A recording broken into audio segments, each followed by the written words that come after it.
Makeup ಹಾಕೋದು ನನಗೇನಂತ ವಿಶೇಷ ಅಂತ ಅನ್ಸೋದಿಲ್ಲ. ಮೊದಲಿಂದನೂ ಕೂಡ ಅಭ್ಯಾಸ ಕೂಡ ಇಲ್ಲ. ಮನೆಯಲ್ಲಿ ತಂದೆ ತಾಯಿ ಅವ್ರು ಯಾರು ಕೂಡ ಶಾಲಾ ಪರಿಸರದಲ್ಲಿ ಬೆಳೆದವರಲ್ಲ. ಮೊದಲು ಒಂದು ಸರ್ಕಾರಿ ನೌಕರಿ ತಗೊಳ್ಳೇಬೇಕು ಅನ್ನೋ ಒಂದು ಹಂಬಲ ಇತ್ತು. ಪ್ರಯತ್ನದಲ್ಲಿ ನಿರಂತರವಾಗಿ ಮಾಡಿದ್ರಿಂದ ಪ್ರೈಮರಿ ಸ್ಕೂಲ್ ಟೀಚರ್ ಆದ್ಮೇಲೆ ಹೈಸ್ಕೂಲ್ ಟೀಚರ್ ಅಪಾಯಿಂಟ್ ಆಗಿತ್ತು.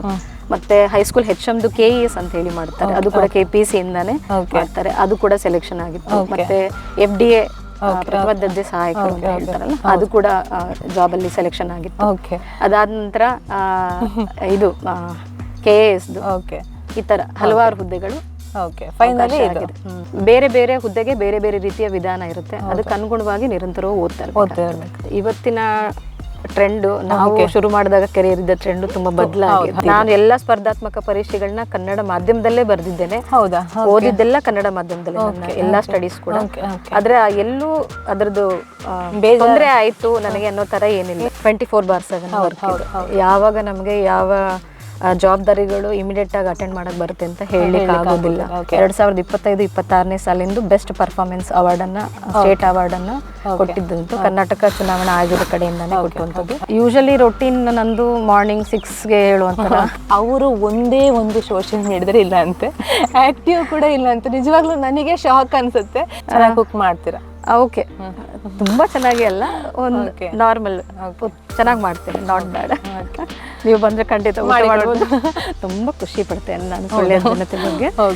ಒಳ್ಳೆ ಪರಿಸರ, ಒಳ್ಳೆ ಜನತೆ. ಸೊ ಅಪ್ಡೇಟೆಡ್ ಇದ್ರೆ ನಾವು ಕೂಡ ಚಲಾವಣೆ ನಾಣ್ಯದಲ್ಲಿ ಉದ್ದಾಗಿ ಇರ್ತೇವೆ, ಅದರ್ವೈಸ್ ಔಟ್ಡೇಟೆಡ್ ವಿಷಯ ಆಗ್ಬಿಡ್ತೇವೆ.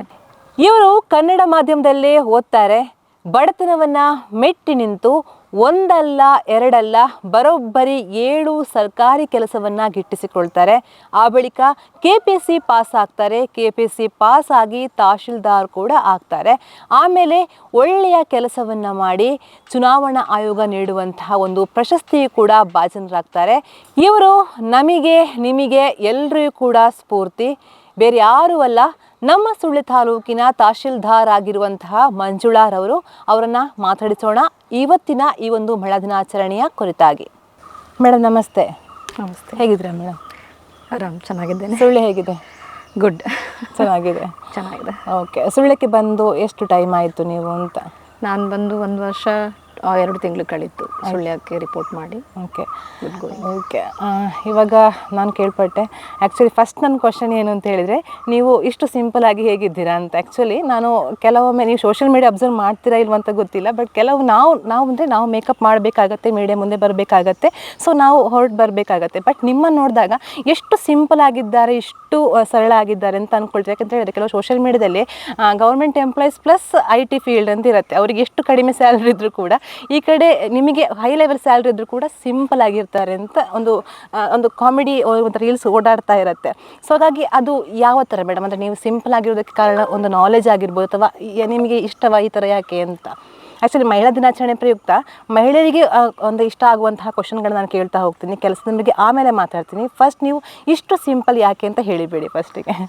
ಸಿಂಪಲ್ ಅಂದ್ರೆ ಮೇಕಪ್ ಹಾಕೋದು ನನಗೇನಂತ ವಿಶೇಷ ಅಂತ ಅನ್ಸೋದಿಲ್ಲ. ಮೊದಲಿಂದನೂ ಕೂಡ ಅಭ್ಯಾಸ ಕೂಡ ಇಲ್ಲ. ಸೊ ಹಾಗಾಗಿ ನಾನು ಇನಿಷಿಯಲಿ ಹೇಗೆ ಬೆಳೆದು ಬಂದೆ, ಈಗಲೂ ಹಾಗೆ ಇರೋದಕ್ಕೆ ಇಷ್ಟಪಡ್ತೀರಾ? ಓಕೆ. ನೀವು ಯಾವ ಊರಿನವ್ರು ಮೇಡಮ್? ಮೂಲತಃ ಬೆಂಗಳೂರು. ಆಕ್ಚುಲಿ ಹುಟ್ಟಿ ಬೆಳೆದದ್ದು, ವಿದ್ಯಾಭ್ಯಾಸ ಆಗಿದ್ದೆಲ್ಲ ಕೂಡ ಬೆಂಗಳೂರಿನಲ್ಲಿ. ಬೆಂಗಳೂರಿನವರು. ಯಾರು ಹೇಳಿದ್ದಾರೆ ಮನೆಯಲ್ಲಿ ಹೇಗೆ ಅಂತ? ನನ್ನ ಪೇರೆಂಟ್ಸ್ ಮತ್ತು ನನ್ನ ಸಿಸ್ಟರ್ಸ್ ಇದ್ದಾರೆ. ಹೆಣ್ಣು ಮಕ್ಕಳೇ ನೀವು? ಓಕೆ. ಎಷ್ಟು ಹೆಣ್ಣು ಮಕ್ಕಳು? ನಾನು ಚಿಕ್ಕವಳು, 2 ಜನ. 2 ಜನ, ಒಟ್ಟು 3 ಜನ ಅಕ್ಕಂದಿರು. ಓಕೆ. ಇವಾಗ ನಾನು ಮಾತಾಡ್ತಾ ನಿಮ್ಮೊಟ್ಟಿಗೆ ಹೇಳ್ತಾ ಇದ್ರೆ, ನೀವು ಬಡತನದಲ್ಲೇ ನಾನು ಓದಿ ಯಾವುದು ಸ್ಪೂನ್ ಫೀಲ್ಡ್ ಇರಲಿಲ್ಲ, ನಾನೇ ಮುಂಚೆ ಓದಿ ಈ ಥರ ಒಳ್ಳೆ ಉದ್ಯೋಗಕ್ಕೆ ಬಂದಿರುವಂತಹದ್ದು ಅಂತ. ಆವಾಗ ಎಷ್ಟು ಕಷ್ಟ ಆಯಿತು, ಹೇಗೆ ಕನ್ನಡ ಮೀಡಿಯಂನಲ್ಲಿ ಓದಿದ್ದ ಹೇಗೆ ಅಂತ? ಹೌದು, ನಾನು ಪ್ರೈಮರಿ ಎಜುಕೇಶನ್ ಮುಗಿಸಿದ್ದು ಕೂಡ ಒಂದು ಗೌರ್ಮೆಂಟ್ ಶಾಲೆಯಲ್ಲೇ, ಕನ್ನಡ ಮಾಧ್ಯಮದಲ್ಲೇನೆ. ಆನಂತರ ನಮ್ಮ ಮನೆ ಸಮೀಪದಲ್ಲೇ ಇದ್ದಂಥ ಒಂದು ಖಾಸಗಿ ಶಾಲೆಯಲ್ಲಿ ನಾನು ಹೈಸ್ಕೂಲ್ ಎಜುಕೇಶನ್, ಪ್ರೌಢ ಶಿಕ್ಷಣ ಮುಗಿಸ್ಕೊಳ್ತೇನೆ. ಸೊ ಮನೆಯಲ್ಲಿ ತಂದೆ ತಾಯಿ ಅವರು ಯಾರು ಕೂಡ ಶಾಲಾ ಪರಿಸರದಲ್ಲೇ ಬೆಳೆದವರಲ್ಲ. ಸೊ ಹಾಗಾಗಿ ನಮಗೆ ಹೀಗೆ ಮಾಡಬೇಕು, ಶಿಕ್ಷಣದ ವಿಚಾರದಲ್ಲಿ ಹೀಗೆ ಮುಂದುವರಿಬೇಕು ಅಂತ ಹೇಳಿ ಗೈಡ್ ಮಾಡ್ಲಿಕ್ಕೆ ಅಷ್ಟು ಸಪೋರ್ಟ್ ಇರಲಿಲ್ಲ. ಅಂದ್ರೆ ಓದೋ ವಿಚಾರದಲ್ಲಿ ಅವ್ರಿಗೆ ಕಾಳಜಿ ಇತ್ತು, ಆದ್ರೆ ಹೇಗೆ ಮಾಡಿಸ್ಬೇಕು ಅನ್ನೋದ್ರ ಬಗ್ಗೆ ತಿಳುವಳಿಕೆ ಕಡಿಮೆ ಇತ್ತು. ಸೊ ಹಾಗಾಗಿ ಅದರ ಒಂದು ಏನು ಏನು ಗೈಡೆನ್ಸ್ ಅಂತ, ಮಾರ್ಗದರ್ಶನ ಅಂತ ಏನು ಹೇಳ್ತೀವಿ, ಅದು ಸಿಕ್ಕಿದ್ದು ಸ್ವಲ್ಪ ಕಡಿಮೆ ಆಗಿತ್ತು. ಸೊ ಹಾಗಾಗಿ ನನ್ನದು PU ಎಜುಕೇಶನ್ ಮುಗಿದ ನಂತರ ಹೊರಗಿನ ಪರಿಸರಕ್ಕೆ ಬಂದ ಮೇಲೆ ಒಂದು ಸ್ನೇಹಿತರ ವಲಯದಲ್ಲಿ ಒಂದು ನಾವೇ ಇಂಟರ್ನಲ್ ಡಿಸ್ಕಷನ್ ಮಾಡಿಕೊಂಡು, ಸೊ ನಾವು ಕೆರಿಯರ್ನ ಮುಂದುವರಿಸಬೇಕಾದ್ರೆ ಹೇಗೆ ಮಾಡಬೇಕು, ಹೇಗೆ ಮುಂದುವರಿಸಬೇಕು, ಏನು ಓದ್ಕೊಂಡ್ರೆ ಉತ್ತಮ ಆಗುತ್ತೆ ಆ ರೀತಿ ಒಂದು ಚರ್ಚೆ ಮುಖಾಂತರ ಮಾಡಿಕೊಂಡು ಆಮೇಲೆ ನಾವು ಕೆರಿಯರ್ಗೆ ಡಿಸೈಡ್ ಮಾಡಿರೋದು. ಓಕೆ. ಅಂದರೆ ಈಗ ನೀವು ಸಾಕಷ್ಟು ಒಂದಲ್ಲ ಎರಡಲ್ಲ ಬರೋಬ್ಬರಿ 7 ಸರ್ಕಾರಿ ಹುದ್ದೆಗಳಿಗೂ ಒಂದು ಸಿಗೋದೇ ಕಷ್ಟ ಇದೆ ಮೇಡಮ್. ಬಟ್ ನೀವು 7 ಪಾಸ್ ಮಾಡಬೇಕು ಅಂತ ಹೇಳಿದರೆ ನನಗೆ ಒಂದ್ಸಲ ಓದುವಾಗ ಒಂದು ಗುಡ್ ಫೀಲ್ ಆಯಿತು. ಸೊ ಹಾಗಾಗಿ ಯಾವ ರೀತಿ ಮ್ಯಾಮ್ ಫಸ್ಟ್ ನಿಮಗೆ ಆದೇಶ ಪ್ರತಿ ಯಾವುದು ಬಂದಿದೆ ನೆನಪಿದೆಯಾ ಹೇಗೆ ಅಂತ? ಓಕೆ, ಹೇಳಿ ಮ್ಯಾಮ್. ಖಂಡಿತ, ಯಾಕಂದರೆ ಅದು ನನ್ನ ವೃತ್ತಿ ಜೀವನದ ಆರಂಭ ಅಲ್ಲ, ಸೊ ಹಾಗಾಗಿ ಮರೀಲಿಕ್ಕೆ ಸಾಧ್ಯ ಇಲ್ಲ. ಏನು ಓದಿರೋದು ನೀವು ಆ್ಯಕ್ಚುಲಿ? ನಂದು ಆ್ಯಕ್ಚುಲಿ MA BEd ಆಗಿದೆ, ಕನ್ನಡ ಲಿಟ್ರೇಚರಲ್ಲಿ MA BEd ಆಗಿದೆ. ಇನಿಷಿಯಲಿ ಹೇಳಿದಾಗೆ ಮನೆ ಕಡೆ ಅಷ್ಟು ಆರ್ಥಿಕ ಪರಿಸ್ಥಿತಿ ಸರಿ ಇಲ್ಲದ್ರಿಂದ ಮೊದಲು ಒಂದು ಸರ್ಕಾರಿ ನೌಕರಿ ತಗೊಳ್ಳೇಬೇಕು ಅನ್ನೋ ಒಂದು ಹಂಬಲ ಇತ್ತು. ಯಾಕಂದ್ರೆ ಅದು ಮನೆಗೆ ಕೂಡ ಫೈನಾನ್ಷಿಯಲಿ ಸಪೋರ್ಟ್ ಆಗುತ್ತೆ. ಅವರು ಇಬ್ರು ಕೂಡ ಹೈಸ್ಕೂಲ್ ಎಜುಕೇಶನ್ ಆದ್ಮೇಲೆ ಸ್ಟಾಪ್ ಆಗಿದೆ, ಕಾಲೇಜ್ ಎಜುಕೇಶನ್ ಮುಂದುವರ್ಸಕ್ ಆಗಿಲ್ಲ ಪರಿಸ್ಥಿತಿಯಿಂದಾಗಿ. ಸೊ ಹಾಗಾಗಿ ಹೈಸ್ಕೂಲ್ ಎಜುಕೇಶನ್ ಸ್ಟಾಪ್ ಆಗಿದೆ. ಆಮೇಲೆ ಅದಾದ ನಂತರ ಅದೇ ಫೈನಾನ್ಷಿಯಲ್ ಸಪೋರ್ಟ್ ಆಗುತ್ತೆ ಅನ್ನೋ ಕಾರಣಕ್ಕೆ ಸೊ ಫಸ್ಟ್ ಒಂದು ತಗೊಳ್ಳೇಬೇಕಿತ್ತು, ಒಂದಾದ್ರೂ ಗೌರ್ಮೆಂಟ್ ಜಾಬ್ ತಗೊಳ್ಳೇಬೇಕು ಅನ್ನೋ ಒಂದು ಇದಕ್ಕೋಸ್ಕರ ಟೀಚರ್ಸ್ ಟ್ರೈನಿಂಗ್ ಆಗಿತ್ತು ನಮ್ಮದು. ಸೊ ಅದರಲ್ಲಿ ಫಸ್ಟ್ ಕಾಂಪಿಟೇಟಿವ್ ಎಕ್ಸಾಮ್ನ ನಾನು ಫೇಸ್ ಮಾಡ್ತೇನೆ. ಅದಾದಮೇಲೆ ಸೊ ಫಸ್ಟ್ ಕೆರಿಯರ್ ಶುರುವಾಗಿದ್ದು as A primary school teacher ನಮ್ಮ ಶಿಕ್ಷಣ ಇಲಾಖೆಯಿಂದ. ಸೊ ಅದನ್ನ ತಗೊಂಡ ಮೇಲೆ ಆಮೇಲೆ ನಾನು ಗ್ರಾಜುಯೇಷನ್ ಮಾಡ್ತೀನಿ. ಆಕ್ಚುಲಿ ಜಾಬ್ ತಗೊಂಡ ನಂತರ ಫಸ್ಟ್ ಜಾಬ್ಗೆ ರಿಪೋರ್ಟ್ ಮಾಡ್ಕೊಂಡು ವರ್ಕಿಂಗ್ ಇದ್ದಾಗಲೇ ನನ್ನ ಗ್ರಾಜುಯೇಷನ್. ಟೀಚಿಂಗ್ ಮಾಡಿದ್ದೀರಾ? ಹೌದು. ಎಷ್ಟು ವರ್ಷ ಮಾಡಿದ್ದೀರಾ? ನಾನು ಅವಾಗ ರಿಪೋರ್ಟ್ ಮಾಡಿಕೊಂಡು 2-3 years ವರ್ಕ್ ಮಾಡಿದ್ದೀರಾ? ನಾನು ವರ್ಕಿಂಗ್ ಇದ್ದಾಗಲೇ ಇನ್ ಸರ್ವಿಸಲ್ಲಿ ಇದ್ದಾಗಲೇ ಗ್ರಾಜುಯೇಷನ್ ಆಮೇಲೆ ಕಂಪ್ಲೀಟ್ ಮಾಡ್ಕೊಂಡಿದ್ದು ಡಿಸ್ಟೆನ್ಸ್ ಎಜುಕೇಶನ್ ಅಲ್ಲಿ. ಸೊ ಅದಾದ್ಮೇಲೆ ನಾನು ಅಪಾಯಿಂಟ್ ಆದ್ಮೇಲೆ ಗ್ರಾಜುಯೇಷನ್ ಮುಗಿಸ್ಕೊಳ್ತೇನೆ. ಗ್ರಾಜುಯೇಷನ್ ಮುಗಿದ ಮೇಲೆ ಗ್ರಾಜುಯೇಷನ್ ಎಲಿಜಿಬಿಲಿಟಿ ಮೇಲೆ ಯಾವ್ಯಾವ ಆಪರ್ಚುನಿಟೀಸ್ ಇತ್ತು ಜಾಬ್ಗೆಲ್ಲ ಎಲ್ಲ ಪರೀಕ್ಷೆಗಳನ್ನು ತಗೊಳ್ಳೋದಕ್ಕೆ ಆಗ ನಾನು ಪ್ರಾರಂಭ ಮಾಡ್ತೀರಾ? ಓಕೆ. ಆಮೇಲೆ ಯಾವುದೆಲ್ಲ ಪೋಸ್ಟ್? ಗ್ರಾಜುಯೇಷನ್ ಆದಮೇಲೆ KPC ಇಂದ ಮತ್ತೆ KA ಇಂದ ಏನೇನು ಕಾಂಪಿಟೇಟಿವ್ ಎಕ್ಸಾಮ್ಸ್ ಆಗ್ತಾ ಇತ್ತು ನೇಮಕಾತಿ ಪ್ರಯುಕ್ತ ಎಲ್ಲವನ್ನ ನಾನು ಅಟೆಂಡ್ ಮಾಡ್ತಾ ಇದ್ದೆ. ಸೊ ಆತರ ನಿರಂತರವಾಗಿ ಪ್ರಯತ್ನ ಮಾಡ್ತಾ ಹಲವಾರು ಪರೀಕ್ಷೆಗಳನ್ನ, ಸ್ಪರ್ಧಾತ್ಮಕ ಪರೀಕ್ಷೆಗಳನ್ನ ಬರೆದ ನಂತರ ನನಗೆ ಹೈಸ್ಕೂಲ್ ಟೀಚರ್ ಕೂಡ ಅಪಾಯಿಂಟ್ಮೆಂಟ್ ಸಿಕ್ಕಿತ್ತು, ಸೆಲೆಕ್ಷನ್ ಆಗಿತ್ತು. ಸಾಕು ಅಂತ ಅನಿಸಿಲ್ಲ ಮ್ಯಾಮ್? ಇಲ್ಲ, ಫಸ್ಟ್ ಹೇಳಿದ್ರಿ ನನಗೆ ಇಷ್ಟು ಸಾಕು, ಜಾಬ್ ಬೇಕಿತ್ತು ಅಂತ ಹೇಳಿದ್ರಿ, ಆಮೇಲೆ ಸಾಕು ಅಂತ ಅನಿಸ್ಲಿಲ್ಲ, ಇನ್ನೂ ಓದ್ಬೇಕು ಅಂತ ಅನಿಸ್ತು? ಆರಂಭದಲ್ಲಿ ಮನೆ ಆರ್ಥಿಕ ಪರಿಸ್ಥಿತಿಗೆ ಸಪೋರ್ಟ್ ಆಗೋದಕ್ಕೋಸ್ಕರ ಒಂದು ಜಾಬ್ ತಗೊಳ್ಬೇಕು ಅನ್ನೋ ಒಂದು ಆಲೋಚನೆಯಿಂದ ಫಸ್ಟ್ ಅದನ್ನ ಮಾಡಿದ್ವಿ. ಬಟ್ ಆಫ್ಟರ್ ಗ್ರಾಜುಯೇಷನ್ ಬೇರೆ ಬೇರೆ ಅವಕಾಶಗಳನ್ನ ನೋಡಿದಾಗ ಇಷ್ಟಕ್ಕೆ ನಿಂತರೆ ಸರಿಯಾಗೋದಿಲ್ಲ, ಇನ್ನಷ್ಟು ನಾನು ಪ್ರಯತ್ನ ಮುಂದುವರಿಸಬೇಕು. ಸೊ ಆ ಮೂಲಕ ಇನ್ನು ಒಳ್ಳೆ ಉತ್ತಮ ಹಂತದ ಪರಿಸ್ಥಿತಿಗೆ ಹೋಗ್ಬೇಕು, ಮತ್ತೆ ಉನ್ನತ ಹಂತದ ಹುದ್ದೆಗಳನ್ನ ತಗೊಳ್ಬೇಕು ಅನ್ನೋ ಆಕಾಂಕ್ಷೆ ಜಾಸ್ತಿ ಆಗಿ ನನ್ನ ಆ ಪ್ರಯತ್ನನ ಹಾಗೆ ಮುಂದುವರಿಸ್ಕೊಂಡು ಹೋಗ್ತೇನೆ. ಸೊ ಆ ಪ್ರಯತ್ನದಲ್ಲಿ ನಿರಂತರವಾಗಿ ಮಾಡಿದ್ರಿಂದ ಪ್ರೈಮರಿ ಸ್ಕೂಲ್ ಟೀಚರ್ ಆದ್ಮೇಲೆ ಹೈಸ್ಕೂಲ್ ಟೀಚರ್ ಅಪಾಯಿಂಟ್ ಆಗಿತ್ತು. ಮತ್ತೆ ಹೈಸ್ಕೂಲ್ HMದು KES ಅಂತ ಹೇಳಿ ಮಾಡ್ತಾರೆ, ಅದು ಕೂಡ KPC ಇಂದಾನೆ ಮಾಡ್ತಾರೆ, ಅದು ಕೂಡ ಸೆಲೆಕ್ಷನ್ ಆಗಿತ್ತು. ಮತ್ತೆ FDA ಪ್ರಥಮ ದರ್ಜೆ ಸಹಾಯಕರು ಅಂತ ಹೇಳ್ತಾರಲ್ಲ, ಅದು ಕೂಡ ಜಾಬ್ ಅಲ್ಲಿ ಸೆಲೆಕ್ಷನ್ ಆಗಿತ್ತು. ಅದಾದ ನಂತರ ಇದು KASದು ಈ ತರ ಹಲವಾರು ಹುದ್ದೆಗಳು ಫೈನಲಿ PU ಲೆಕ್ಚರರ್ ಕೂಡ ಸೆಲೆಕ್ಷನ್ ಆಗಿದ್ದೀರಾ? ಅದು ಕೂಡ ಕಾಂಪಿಟೇಟಿವ್ ಎಕ್ಸಾಮ್ ತಗೊಂಡು ಅದರಲ್ಲೂ ಕೂಡ ಸೆಲೆಕ್ಷನ್ ಆಗಿದೆ. ಆಮೇಲೆ ಫೈನಲ್ ಆಗಿ ತಹಶೀಲ್ದಾರ್ ಆದ್ರಿ. ಅಂದ್ರೆ ಅದು ಶುರು ಮಾಡಿದ್ಮೇಲೆ KPSC ಅಡ್ಮಿನಿಸ್ಟ್ರೇಟಿವ್ ಸರ್ವಿಸ್. ಎಷ್ಟು ವರ್ಷ ಅಂದ್ರೆ ನೀವು ಅಂದ್ರೆ ಈಗ ಪ್ರಿಪೇರ್ ಆಗಿದ್ರಿ ಮೇಡಮ್? ಅಂದ್ರೆ ಈ ಎಲ್ಲಾ ಹುದ್ದೆಗಳಿಗೆ ಎಷ್ಟು ವರ್ಷಗಳ ಪ್ರಯತ್ನ? ಹೌದು. ಫೈನಲ್ ಇದಕ್ಕೆ ಎಷ್ಟು ವರ್ಷ ಪ್ರಯತ್ನ ಅಂತ? ಈಗ ನೀವು ಎಲ್ಲಾ ಸ್ಪರ್ಧಾತ್ಮಕ ಪರೀಕ್ಷೆಗಳದ್ದು ಜರ್ನಿ ಆಲ್ಮೋಸ್ಟ್ ಒಂದು 8 to 10 years ನಿರಂತರವಾಗಿ ಓದ್ಬೇಕಾಗತ್ತಲ್ಲ ಮ್ಯಾಮ್? ಖಂಡಿತ ಓದ್ಬೇಕಾಗ್ತದೆ, ಅದು ನಿರಂತರವಾಗಿ ಓದ್ಬೇಕಾಗ್ತದೆ. ಸೊ ಯಾಕಂದ್ರೆ ಒಂದು ಸ್ಪರ್ಧಾತ್ಮಕ ಪರೀಕ್ಷೆ ಇದ್ದಾಗ ಇನ್ನೊಂದು ಸ್ಪರ್ಧಾತ್ಮಕ ಪರೀಕ್ಷೆ ಇರೋದಿಲ್ಲ ಯಾವಾಗ್ಲೂ. ಒಂದಕ್ಕೆ ನಾವು ತಯಾರಾದ್ವಿ ಸಾಕು ಅಷ್ಟಲ್ಲೇ ಇನ್ನೊಂದನ್ನ ಹ್ಯಾಂಡಲ್ ಮಾಡ್ಬೋದು ಅಂತ ಕೂಡ ಅಂದ್ಕೊಳಕ್ ಆಗೋದಿಲ್ಲ. ಬೇರೆ ಬೇರೆ ಹುದ್ದೆಗೆ ಬೇರೆ ಬೇರೆ ರೀತಿಯ ವಿಧಾನ ಇರುತ್ತೆ, ಅದಕ್ಕೆ ಅನುಗುಣವಾಗಿ ನಿರಂತರವಾಗಿ ಓದ್ತಾ ಇರ್ಬೇಕು. ಖಂಡಿತ ಓದ್ತಾ ಇದ್ರಿ. ಓಕೆ. ಇವಾಗ ಇದು ಎಷ್ಟು ಇಸವಿಗೆ ಜಾಯಿನ್ ಆದ್ರಿ ಮ್ಯಾಮ್? ಇದು 2017ರಲ್ಲಿ ನನ್ನದು KSದು ಅಡ್ಮಿನಿಸ್ಟ್ರೇಟಿವ್ ಸರ್ವಿಸ್ಗೆ ಸೆಲೆಕ್ಷನ್ ಆದದ್ದು KPSC ಮುಖಾಂತರ. ಸೊ ಅದಾದ್ಮೇಲೆ 2017 ಸೆಪ್ಟೆಂಬರ್ನಲ್ಲಿ ನಾನು ಕಂದಾಯ ಇಲಾಖೆ ಸಚಿವಾಲಯದಲ್ಲಿ ಡ್ಯೂಟಿ ರಿಪೋರ್ಟ್ ಮಾಡ್ಕೊಳ್ತೇನೆ. ಆರಂಭದಲ್ಲಿ 2 ವರ್ಷ ಪರೀಕ್ಷಾರ್ಥ ಪ್ರೊಬೇಷನರಿ ಅವಧಿ ಇರುತ್ತಲ್ಲ, ಆಗ ಮೈಸೂರು AT ನಲ್ಲಿ ತರಬೇತಿ ಆಗುತ್ತೆ. ಮತ್ತೆ ಜಿಲ್ಲಾ ತರಬೇತಿ ಕೂಡ ತುಮಕೂರಿನಲ್ಲಿ ಆಗುತ್ತೆ, ಓಕೆ ಫೀಲ್ಡ್ ತರಬೇತಿ ಸಂಬಂಧಪಟ್ಟಂತೆ. ಅದಾದಮೇಲೆ ನನ್ನದು ಫಸ್ಟ್ ಪೋಸ್ಟಿಂಗು ಮೈಸೂರು ಜಿಲ್ಲೆ ಕೆ ಆರ್ ನಗರ ತಾಲೂಕಿನಲ್ಲಿ. ಅಲ್ಲಿಂದ ಎಕ್ಸಿಕ್ಯೂಟಿವ್ ವರ್ಕ್ಗೆ ನಾನು ರೆಗ್ಯುಲರ್ ಆಗಿ ಬರಕ್ ಶುರು ಮಾಡಿದೆ. ಮನೆಯವರಿಗೆ ಎಷ್ಟು ಖುಷಿ ಆಯ್ತು ಆ ಸಂದರ್ಭ? ತುಂಬಾ ಖುಷಿ ಆಗಿತ್ತು ನನ್ನ ಕುಟುಂಬದವರಿಗೆ, ಮತ್ತೆ ಹಾಗೆ ನೀವೇ ಫಸ್ಟ್ ಗವರ್ಮೆಂಟ್ ಅದೊಂದು ಫೀಲಿಂಗ್ ಇರುತ್ತೆ. ಸರ್ಕಾರಿ ನೌಕರಿ ಮತ್ತು ಅಂದ್ರೆ ಗ್ರಾಜುಯೇಷನ್ ಸ್ಟಡೀಸ್ ಮಾಡ್ಕೊಂಡು ಗವರ್ಮೆಂಟ್ ಜಾಬ್ ತಗೊಂಡಿದ್ದು, ಅದರಲ್ಲೂ ಅಡ್ಮಿನಿಸ್ಟ್ರೇಟಿವ್ ಸರ್ವಿಸಿಗೆ ಬಂದಿರೋದ್ರಲ್ಲಿ ನಾನ್ ಮೊದಲಿಗ್ಲು ಅನ್ನೋ ವಿಚಾರದಲ್ಲಿ ಕುಟುಂಬಕ್ಕೆ ತುಂಬಾ ಖುಷಿ ಮತ್ತೆ ಹೆಮ್ಮೆ ಇದೆ. ಹಾಗೆ ನನ್ನ ಸ್ನೇಹಿತರ ಬಳಗದಲ್ಲೂ ಕೂಡ, ಫ್ರೆಂಡ್ ಸರ್ಕಲ್ ಅಲ್ಲಿ ಕೂಡ ಬಹಳ ಖುಷಿ ಮತ್ತೆ ಹೆಮ್ಮೆ ಇದೆ ಅವರಿಗೆ ಕೂಡ. ಸೊ ಎಲ್ಲರೂ ಕೂಡ ಪ್ರೌಡ್ ಫೀಲ್ ಮಾಡಿದ್ದಾರೆ. ಓಕೆ, ಅದೇ ಇವಾಗ ನಾನು ಮಾತಾಡ್ತಾ ಹೇಳ್ತಾ ಇದ್ದೆ, ಈಗ ಹೆಚ್ಚಾಗಿ ನಮ್ಮ ಯುವ ಪೀಳಿಗೆ, ಇವಾಗಿನ ಲೇಡೀಸ್ ಅಂದರೆ ಅದು ಅವರಿಗೆ ಬಿಟ್ಟಿದ್ದು ಅಂತ ನಾವೀಗ ನಾನು ಹೇಳಿದೆ, ಮೇಕಪ್ ಮಾಡುವಂಥ ಅವರಿಗೆ ಬಿಟ್ಟಿರುವಂಥ, ಸೋಷಿಯಲ್ ಮೀಡಿಯಾ ಅವರಿಗೆ ಬಿಟ್ಟಿರುವಂಥ ಇವಾಗ ಟ್ರೆಂಡ್ ಕೂಡ ಅದೇ ಥರ ನಡೀತಾ ಇದೆ. ಬಟ್ ನಾನು ಹೇಳೋ ಪ್ರಕಾರ ಇವಾಗ ಒಂದು ಸರ್ಕಾರಿ ಜಾಬ್ ಅಂತ ಹೇಳಿದ ಕೂಡಲೇ ನಮ್ಮೊಂದು ಲೈಫ್ ಸೆಟ್ಲ್ ಆಯಿತು ಅಂತ ನನ್ನ ಪ್ರಕಾರ ಒಂದು ಅರ್ಥ.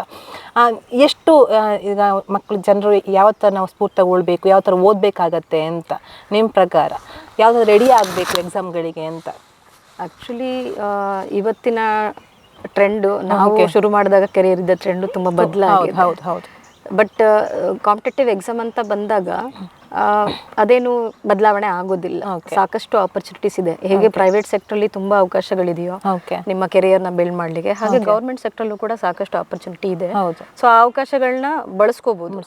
ಈಗ ನಾವು ಯಾವುದು ಬಡ ಕುಟುಂಬದ ಹಿನ್ನೆಲೆಯಿಂದ ಬಂದವರಾಗಿರ್ಬೋದು ಅಥವಾ ಮಧ್ಯಮ ವರ್ಗದ ಕುಟುಂಬದ ಹಿನ್ನೆಲೆಯಿಂದ ಕನ್ನಡ ಮೀಡಿಯಂ ಅಂತ ಹೇಳುವಂತ ನಿಮಗೆ ಎಲ್ಲೂ ಎಫೆಕ್ಟ್ ಬಿದ್ದಿಲ್ಲ? ಇಲ್ಲ, ನಾನು ಎಲ್ಲಾ ಸ್ಪರ್ಧಾತ್ಮಕ ಪರೀಕ್ಷೆಗಳನ್ನ ಕನ್ನಡ ಮಾಧ್ಯಮದಲ್ಲೇ ಬರ್ದಿದ್ದೇನೆ. ಹೌದಾ? ಓದಿದ್ದೆಲ್ಲ ಕನ್ನಡ ಮಾಧ್ಯಮದಲ್ಲೇ, ನನ್ನ ಎಲ್ಲಾ ಸ್ಟಡೀಸ್ ಕೂಡ. ಆದ್ರೆ ಎಲ್ಲೂ ಅದರದ್ದು ತೊಂದರೆ ಆಯ್ತು ನನಗೆ ಅನ್ನೋ ತರ ಏನಾಗಿಲ್ಲ. ಅದು ಒಳ್ಳೆ ರೀತಿಯಲ್ಲಿ ಉಪಯೋಗ ಪಡ್ಕೊಂಡಿದೀವಿ ನಾವು, ಅದನ್ನ ಆ ರೀತಿ ಲೀಡ್ ಮಾಡ್ಕೊಂಡು ಹೋಗಿದ್ದೀವಿ. ಹಾಗಾಗಿ ಏನು ಅಫೆಕ್ಟ್ ಆಗಿಲ್ಲ. ಕನ್ನಡ ಮಾಧ್ಯಮ ಓದಿದೀವಿ, ನಮ್ಗೆ ಅವಕಾಶಗಳೇ ಇಲ್ಲ ಅಂತ ಖಂಡಿತವಾಗಿ ಯಾರು ಭಾವಿಸೋದು ಬೇಡ.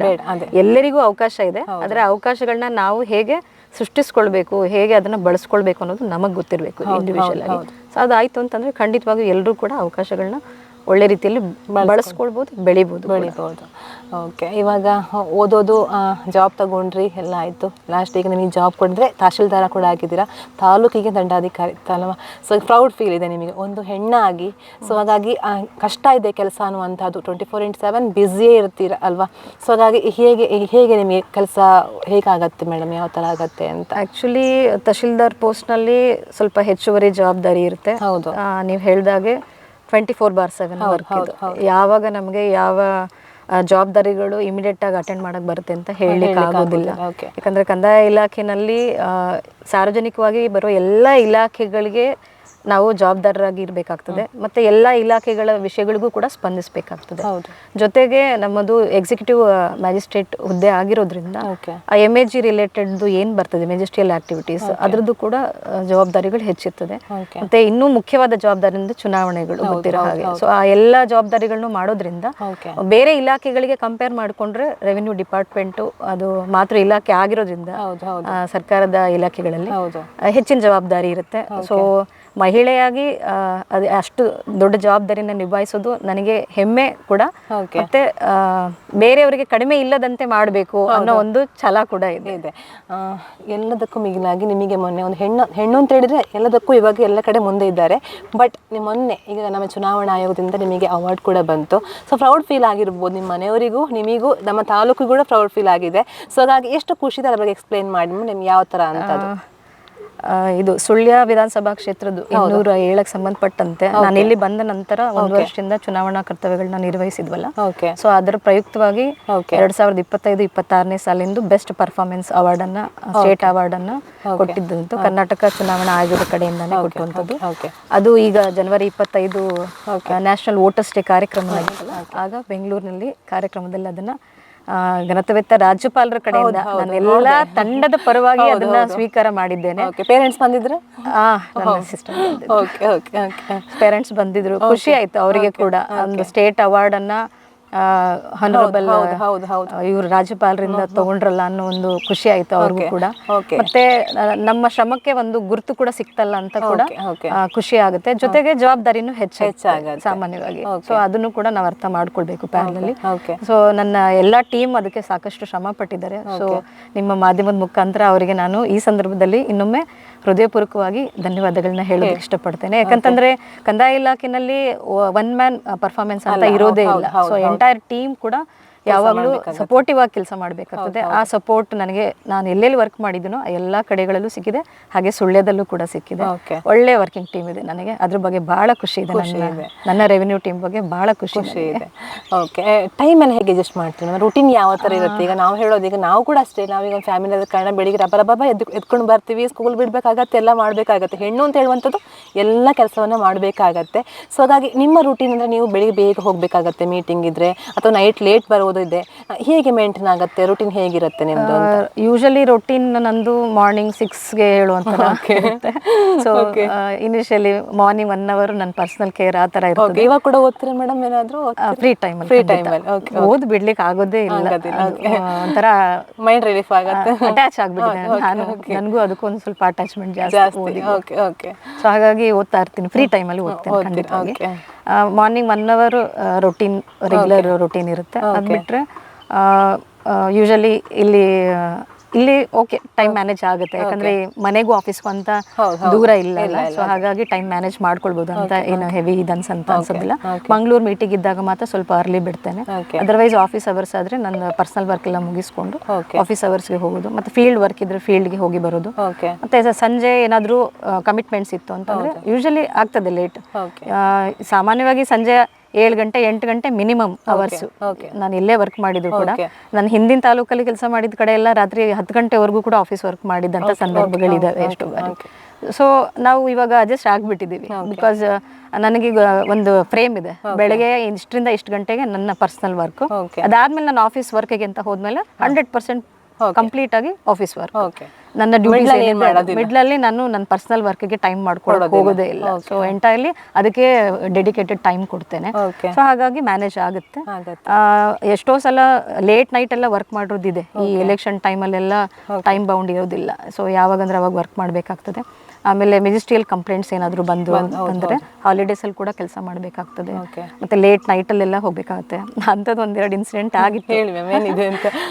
ನನ್ನ ಹಿಂದಿನ ತಾಲೂಕಿನಲ್ಲಿ ವರ್ಕ್ ಮಾಡುವಾಗ ನಮ್ಮಲ್ಲಿ MAG ನಲ್ಲಿ ಒಂದು ಇದು UDR ಡೆತ್ ಆಗುತ್ತಲ್ಲ. So within 7 years married women ಮರಣ ಹೊಂದಿದ್ರೆ ಅದ್ರದ್ದು ಇನ್ಕ್ವೆಸ್ಟ್ ಅನ್ನ ಮೆಜಿಸ್ಟ್ರಿಯಲ್ ಇವ್ರು ಮಾಡಿಕೊಡ್ಬೇಕು ಅಂತ ಹೇಳಿ ರೂಲ್ ಇದೆ. ಸೊ ಆ ಥರ ಆದಾಗ ಒಂದು ಇನ್ಸಿಡೆಂಟು ಲೇಟ್ ನೈಟ್ 12 ಗಂಟೆ 12:15 ಒಂದು ರಿಪೋರ್ಟ್ ಆಗಿತ್ತು.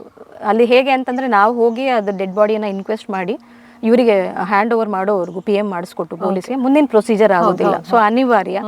ಸೊ ಹೋಗ್ಲೇಬೇಕಿತ್ತು. ಸೊ ಮಿಡ್-ನೈಟ್ 12:30 ಅವತ್ತು ಹೋಗಿ ಅದನ್ನ ಒಂದು 3-4 hours ತಗೊಳ್ತು. ಅಂದ್ರೆ ಫ್ಯಾಮಿಲಿ ಮಧ್ಯೆ ಸಣ್ಣ ಗ್ಲಾಸ್ ಕೂಡ ಇರ್ತದೆ ಅಲ್ಲಿ.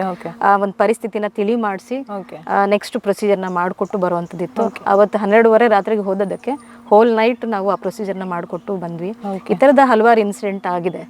ಸೊ ಅಡ್ಮಿನಿಸ್ಟ್ರೇಟಿವ್ ಸರ್ವಿಸಿಗೆ ಬಂದಿರೋದ್ರಿಂದ ಇವೆಲ್ಲ ಅನಿವಾರ್ಯ. ಹಾಗೆ ಅದನ್ನೆಲ್ಲ ಖುಷಿಯಿಂದ ನಾವು ನನ್ನ ಜವಾಬ್ದಾರಿ ನನ್ನ ಕರ್ತವ್ಯ ಅಂತ ಮಾಡಬೇಕಾಗ್ತದೆ. ಸೊ ಆ ರೀತಿಯಲ್ಲಿ ಹೋದಾಗ ಯಾವುದು ಕೂಡ ಒತ್ತಡನೂ ಅನ್ಸಲ್ಲ, ಮತ್ತೆ ಒತ್ತಡ ಅಂತ ಬೇಸರ ಅಂತನೂ ಅನ್ಸೋದೇ ಇಲ್ಲ. ಆಲ್ಮೋಸ್ಟ್ ಕೆಲಸ ಅಂತ ಹೇಳಿದಾಗ ಒತ್ತಡ ಇರುತ್ತೆ ಮ್ಯಾಮ್. ಏನು ಮಾಡ್ತೀರಾ ನೀವು? ಈಗ ಮಹಿಳೆಯರು ಸಾಕಷ್ಟು ಜನ ಇವಾಗ ಪ್ರೆಸೆಂಟ್ ಎಲ್ಲರೂ ಕೂಡ ಒತ್ತಡದಲ್ಲೇ ಕೆಲಸ ಮಾಡುವಂಥದ್ದು. ನೀವು ಯಾವ ಥರ ಟೈಮ್ ಸ್ಪೆಂಡ್ ಮಾಡ್ತೀರಾ ಅಂತ? ಒತ್ತಡ ಅಂತ ಪ್ರೆಷರ್ ಮ್ಯಾನೇಜ್ಮೆಂಟ್. ಹೌದು, ಅದು ಯೂಶಲಿ ನಾನು ಹೇಳಿದ್ನಲ್ಲ, personal time purely personal, again office time purely official time. So ಆ ಎರಡನ್ನೂ ನಾನು ಡಿವೈಡ್ ಮಾಡ್ಕೊಂಡಿದ್ದೀನಿ. ಫಸ್ಟ್ ಪಾರ್ಟ್ ಎಲ್ಲರೂ ಅದನ್ನೇ ಮಾಡಬೇಕು. ನಾವು ಇದರ ಸಮಯ ಅದಕ್ಕೆ, ಅದರ ಸಮಯ ಇದಕ್ಕೆ ಅಂತ ಕೊಡಕ್ಕೆ ಹೋದ್ರೆ ಎಲ್ಲವೂ ಕ್ಲಮ್ಜಿ ಆಗುತ್ತೆ. ಸೊ ಆಬ್ವಿಯಸ್ಲಿ ಪ್ರೆಷರ್ ಅಂತ ಕ್ರಿಯೇಟ್ ಆಗ್ತದೆ. ಆಮೇಲೆ ವರ್ಕಿಂಗ್ ಅಲ್ಲೂ ಕೂಡ ಒಂದು ಪ್ಲಾನ್ ಮ್ಯಾನೇಜ್ಮೆಂಟ್ ಇರಬೇಕು, ಟೈಮ್ ಮ್ಯಾನೇಜ್ಮೆಂಟು ಮತ್ತು ಪ್ಲಾನ್ ಇರಬೇಕು. ಸೊ ಯಾವ ಕೆಲಸನ ಯಾವಾಗ ಮಾಡ್ತೀನಿ, ಎಷ್ಟು ಸಮಯದೊಳಗೆ ಮುಗಿಸ್ತೇನೆ, ಮತ್ತೆ ಅಷ್ಟೊಳಗೆ ಅದಾಯ್ತಾ ಅಂತ ಫಾಲೋ ಅಪ್ ಕೂಡ ಮಾಡಬೇಕು ಅನ್ನೋದು ಇರುತ್ತದೆ. ಅದು ಮಾಡಿದ್ರೆ ನಮಗೆ ತಂತಾನೆ ರಿಲ್ಯಾಕ್ಸ್ ಆಗಿ ಕೆಲಸಗಳು ಮೂವ್ ಆಗ್ತಾ ಇರುತ್ತೆ. ಅದ್ರ ಪಾಡಿಗೆ ಅದನ್ನ ಹಾಗೆ ಆಗ್ಲಿ ಅಂತ ಬಿಟ್ರೆ ಎಲ್ಲ ಕೆಲಸಗಳು ಬಾಕಿ ಉಳಿಯುತ್ತೆ. ಸೊ ಫೈನಲಿ ಒಂದೇ ಸಮಯದಲ್ಲಿ ಅದನ್ನೆಲ್ಲ ಮಾಡಬೇಕು ಅಂದಾಗ ತಂತಾನೆ ಪ್ರೆಷರ್ ಕ್ರಿಯೇಟ್ ಆಗುತ್ತೆ. ಅದಾಗಬಾರ್ದು ಅಂದ್ರೆ ಪ್ರತಿದಿನದ್ದು ಟೈಮ್ ಮ್ಯಾನೇಜ್ಮೆಂಟು ಮತ್ತು ವರ್ಕಿಂಗ್ ಪ್ಲ್ಯಾನ್ ಮ್ಯಾನೇಜ್ಮೆಂಟು ಇರಲೇಬೇಕಾಗುತ್ತೆ. ಅದಿದ್ದರೆ ಖಂಡಿತವಾಗಿ ವರ್ಕಿಂಗ್ ಇದ್ಕೊಂಡು ಮನೆ ಮತ್ತು ಉದ್ಯೋಗ ಎರಡನ್ನೂ ಕೂಡ ಪ್ರೆಷರ್ ಫ್ರೀಯಾಗಿ ನಿಭಾಯಿಸ್ಬೋದು ಖಂಡಿತವಾಗಿ. ಮೇಡಮ್ ಮಾತಾಡ್ತಾ ಹೇಳ್ತಾ ಇದ್ರು, ಇವಾಗ ಏನಿದ್ರು ಕೂಡ ಸೋಷಿಯಲ್ ಮೀಡಿಯಾ ಯುಗ, ಬಟ್ ಅವರು ಒಂದೇ ಒಂದು ಸೋಷಿಯಲ್ ಮೀಡಿಯಾದಲ್ಲಿ ಇಲ್ಲ ಅಂತೆ, ಆ್ಯಕ್ಟಿವ್ ಕೂಡ ಇಲ್ಲ ಅಂತ. ನಿಜವಾಗ್ಲೂ ನನಗೆ ಶಾಕ್ ಅನಿಸುತ್ತೆ. ಅಂದರೆ ನಮಗೆ ಆ್ಯಕ್ಚುಲಿ ಸೋಷಿಯಲ್ ಮೀಡಿಯಾ ನೋಡಬೇಕಾಗತ್ತೆ ಮೇಡಮ್, ಮೀಡಿಯಾದಲ್ಲಿ ಇರ್ತೀವಿ, ನಮಗೆ ಎನಿ ಟೈಮ್ ನಾವು ಚೆಕ್ ಮಾಡ್ತಾ ಇರ್ತೀವಿ, ವಾಟ್ಸಪ್ಪಲ್ಲೇ ಇರೋದು, ಇನ್ಸ್ಟಾಗ್ರಾಮ್ ಎಲ್ಲ ಕೂಡ ನೋಡಬೇಕಾಗತ್ತೆ. ಬಟ್ ನಿಮ್ಮ ಯೂಟ್ಯೂಬ್ ಯೂಸ್ ಮಾಡ್ತೀರಾ ಮೇಡಮ್? ಯೂಟ್ಯೂಬ್ ಬಳಸ್ತೀರಾ? ಓಕೆ. ಬೇರೆ ಫೇಸ್ಬುಕ್ ಆಗಿರಲಿ, ಇನ್ಸ್ಟಾಗ್ರಾಮ್ ಯಾವುದು ಕೂಡ ನೋಡೋದಿಲ್ಲ? ಯಾಕೆ ಮೇಡಮ್, ನೋಡುವಂತ ಏನು ಅನಿಸಿಲ್ವಾ ಅಂತ ಹೇಳುವಂಥದ್ದು? ಇಲ್ಲ, ನನಗೆ ಅಷ್ಟು ಕ್ರೇಜ್ ಇಲ್ಲ ಇದು ಸೋಷಿಯಲ್ ಮೀಡಿಯಾ ಬಗ್ಗೆ. ಫೇಸ್ಬುಕ್, ಇನ್ಸ್ಟಾಗ್ರಾಮ್ ಅಲ್ಲೆಲ್ಲ ಅಕೌಂಟ್ ಮಾಡಬೇಕು, ಅದರಲ್ಲಿ ರೀಲ್ಸ್ ನಾನು ನೋಡಬೇಕು, ಅಥವಾ ನನ್ನ ಪ್ರೊಫೆಷನಲ್ ರಿಲೇಟೆಡ್ ಇದನ್ನ ಪೋಸ್ಟ್ ಮಾಡಬೇಕು, ಆ ಥರ ಯಾವುದು ಕ್ರೇಜ್ ಇಲ್ಲ.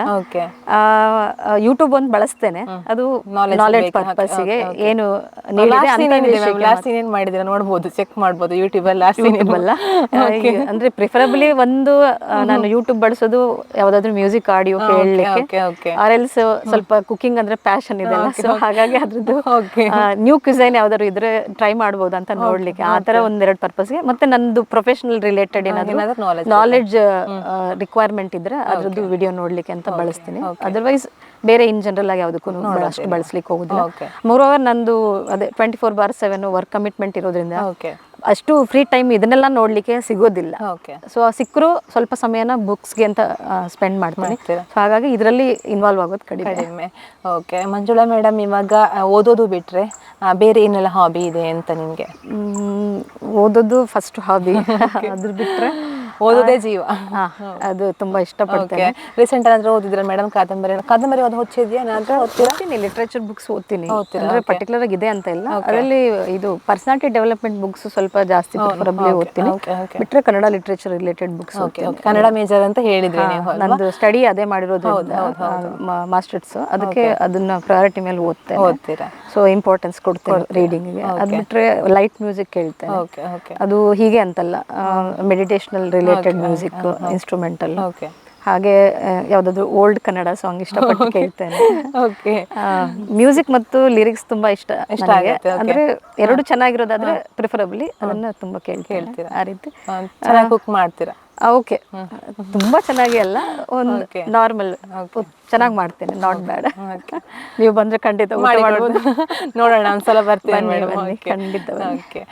ಇವಾಗ ನಾನು ಈಗ ಯುವ ಜನತೆಗೆ ಅಂತ ಅಂದ್ರೆ ನಮಗೆ ಮಹಿಳೆಯರಿಗೆ ಸ್ಫೂರ್ತಿ ಆಗುವಂತಹ ಒಂದು ಮಾತುಗಳು ಏನು ಹೇಳ್ಬೋದು? ಮಹಿಳಾ ದಿನಾಚರಣೆ ನಾವು ಆಚರಣೆ ಮಾಡ್ತೀವಿ, ಬಟ್ ನನಗೆ ಈಗ ಡಾಕ್ಟರ್ ಶಾಲಿನಿ ಮೇಡಮ್ ಕಾಲ್ ಮಾಡಿದ್ರು ಮೊನ್ನೆ. ಅವ್ರು ಹೇಳ್ತಾ ಇದ್ರು, ಸುಳ್ಳು ತಾಲೂಕಲ್ಲಿ ಸಿಕ್ಕಾಪಟ್ಟೆ ದಕ್ಷಿಣ ಕನ್ನಡ ಅನ್ನುವಂಥದ್ದು ಎಜುಕೇಷನ್ ಜಾಸ್ತಿ ಇರುತ್ತೆ ಅಂತ, ಬಟ್ ಅವರು ನಾಲೆಜ್ ಇಲ್ಲ. ಅಂದರೆ ನಮ್ಮ ಪರ್ಸ್ನಲ್ ಲೈಫ್ ಬಗ್ಗೆ ಹೇಗೆ ನಾವು ತಗೊಂಡು ಹೋಗ್ಬೇಕು ಅಂತ ನಾಲೆಜ್ ಇಲ್ಲ. 9 ಮಂತ್ ಆದವರು ಕೂಡ ಪ್ರೆಗ್ನೆನ್ಸಿ ಡೈರೆಕ್ಟ್ ಆಗಿ ಬಂದುಬಿಡ್ತಾರೆ, ಆ ಥರ ಅನ್ನುವಂಥಗಳನ್ನು ಅವ್ರು ಹೇಳಿದರು. ಕೆಲವು ಫೋಕ್ಸೋ ಕೇಸ್ಗಳು ಜಾಸ್ತಿ ಆಗುತ್ತೆ ಮೇಡಮ್. ನಿಮ್ಮ ಪ್ರಕಾರ ಅದು ಯಾವ ರೀತಿ ಕಡಿಮೆ ಮಾಡ್ಬೋದು ಅಂತ? ಪೋಕ್ಸೋ ರಿಲೇಟೆಡ್ ಕೇಸಸ್ ಹೇಗೆ? ಹೌದು. ಈಗ ಫಸ್ಟ್ ಆ್ಯಂಡ್ ಫಾರ್ಮೋಸ್ಟ್ ಥಿಂಗ್ ಈ ವಿಚಾರಗಳಲ್ಲಿ ಪಬ್ಲಿಕ್ಕಲ್ಲೇ ಅವೇರ್ನೆಸ್ ತುಂಬ ಇಂಪಾರ್ಟೆಂಟ್. ಹೌದು. ಸೊ ಆ್ಯಕ್ಟ್ ಮತ್ತು ರೂಲ್ಸು ಎಲ್ಲವೂ ಕೂಡ ತುಂಬ ಸ್ಟ್ರಿಕ್ಟ್ ಆಗಿದೆ. ಹೌದು. ಆದರೆ ಅದನ್ನು ಲಾಸ್ಟ್ ಸ್ಟೇಜ್ವರೆಗೆ ತಗೊಂಡೋಗೋ ಪ್ರಯತ್ನ ಇಲಾಖೆಗಳು ಕೂಡ ಮಾಡಿದೆ. ಆದರೆ ಜನ ಅದನ್ನು ಅಪ್ಲೈ ಮಾಡ್ಕೊಳ್ತಾ ಇಲ್ಲ. ಅವರು ಅದನ್ನು ಅಳವಡಿಸ್ಕೊಂಡು ಪಾಲಿಸಿದಾಗ ಮಾತ್ರ ಸರ್ಕಾರದ ಎಲ್ಲ ಪ್ರಯತ್ನ ಯಶಸ್ವಿಯಾಗುವಂಥದ್ದು. ಸೊ ಹಾಗಾಗಿ ಈ ವಿಚಾರದಲ್ಲಿ ಸಾರ್ವಜನಿಕರಿಗೆ ನಾವು ಕೇಳೋದಿಷ್ಟೇ, ಇಲಾಖೆ ಕಡೆಯಿಂದ, ಸರ್ಕಾರಿ ಅಧಿಕಾರಿಗಳ ಕಡೆಯಿಂದ, ಅದು ಯಾವುದೇ ಇಲಾಖೆ ಇರ್ಬೋದು, ಆರೋಗ್ಯ ಇಲಾಖೆ ಇರ್ಬೋದು, ಕಂದಾಯ ಇಲಾಖೆ ಇರ್ಬೋದು, ಮಹಿಳಾ ಮಕ್ಕಳ ಕಲ್ಯಾಣ ಇಲಾಖೆ ಇರ್ಬೋದು, ಮತ್ತು ಶಿಕ್ಷಣ ಇಲಾಖೆ ಇರ್ಬೋದು, ಎಲ್ರಿಗೂ ಒಂದು ಮೊದಲನೇ ಪ್ರಯಾರಿಟಿ ಇವತ್ತಿನ ಲೈಫಲ್ಲಿ ಎಜುಕೇಷನ್. ಸೊ ಆ ಎಜುಕೇಷನ್ ಅನ್ನೋದನ್ನ ಕಡ್ಡಾಯವಾಗಿ ಎಲ್ರಿಗೂ ಮಾಡಿಸಿದ್ರೆ ಸೆಲ್ಫ್ ರಿಯಲೈಸೇಷನ್ ಅಂತ ಒಂದು ಬರ್ತದೆ. ಮತ್ತೆ ಆಕ್ಟ್ ರೂಲ್ಸ್ ಏನು ಹೇಳುತ್ತೆ ಅದನ್ನು ನಾವು ಹೇಗೆ ನಮ್ಮ ಲೈಫ್ಗೆ ಅಳವಡಿಸ್ಕೊಂಡು ಅದನ್ನು ಪಾಲಿಸಬೇಕು ಅನ್ನೋದು ಕೂಡ ತಂತಾನೆ ತಿಳುವಳಿಕೆ ಬರುತ್ತೆ. ಸೊ ದಯವಿಟ್ಟು ಎಲ್ಲರೂ ಕಂಪಲ್ಸರಿ ಮಕ್ಕಳಿಗೆ ಎಜುಕೇಷನ್ ಅನ್ನ ಮಾಡಿಸಿ, ಅದು ಗಂಡು ಮಕ್ಕಳಿರಲಿ ಅಥವಾ ಹೆಣ್ಮಕ್ಳಿರಲಿ, ಇಬ್ಬರಿಗೂ ನೀವು ಒಂದು ಶಿಸ್ತುಬದ್ಧವಾಗಿರೋ ಶಿಕ್ಷಣ ಕೊಡಿಸಿದ್ರೆ ಲೈಫಲ್ಲಿ ಒಂದು ಶಿಸ್ತುಬದ್ಧತೆ ಬರುತ್ತೆ. ಆ ಶಿಸ್ತುಬದ್ಧತೆ ಯಾರು ಇಂಡಿವಿಜುವಲ್ ಆಗಿ ಪಾಲಿಸ್ತಾರೋ ಅವರಲ್ಲಿ ಈ ತರ ಸಮಾಜದ ನಿಯಮಗಳನ್ನ ಉಲ್ಲಂಘನೆ ಮಾಡೋದು, ಕಾಯ್ದೆಗಳನ್ನ ನಿಯಮಗಳನ್ನ ಉಲ್ಲಂಘನೆ ಮಾಡೋದು ಸಹಜವಾಗಿ ಇರೋದಿಲ್ಲ. ಸೊ ಹಾಗಾಗಿ ಅದನ್ನ ಒಂದು ಮಾಡಿದ್ರೆ ಸಮಾಜ ತಂತಾನೆ ಮಾರ್ಪಾಡಾಗುತ್ತೆ. ಆಗ ಇವೆಲ್ಲ ಸಹಜವಾಗಿ ಕಡಿಮೆ ಆಗುತ್ತೆ.